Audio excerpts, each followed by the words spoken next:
ఇప్పుడే ప్రధానమంత్రి గారు వారు ఉపన్యాసం మనం విన్నాం. ఆయన మాట్లాడే ప్రతి మాటలో ఈ దేశంలో ఉండే పేదవారిని ఏ విధంగా ఆదుకోవాలి, ఆడబిడ్డల ఆరోగ్యం ఏ విధంగా కాపాడాలి అనే విషయం చాలా స్పష్టంగా చెప్పారు. నరేంద్ర మోడీ గారు 2047 వికసిత్ భారత్ సాధించడానికి పూర్తిగా పేదరికాన్ని నిర్మూలన చేయడానికి కంకణం కట్టుకొని పనిచేస్తున్నారు. అలాంటి వ్యక్తి యొక్క ఆరోగ్యం, అదే మాదిరిగా ఆయన దీర్ఘకాలికంగా ప్రధానమంత్రిగా ఉండి మన సమస్యలు పరిష్కారం చేసే విధంగా మనం అందరం కూడా అభినందిద్దాం. గట్టిగా చప్పట్లు కొట్టి హ్యాపీ బర్త్డే చెప్పాల్సిన కోరుతున్నాం. ఇది మనందరి బాధ్యత.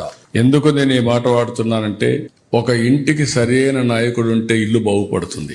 ఒక గ్రామానికి మంచి నాయకుడు దొరికితే ఆ గ్రామం బాగుపడుతుంది.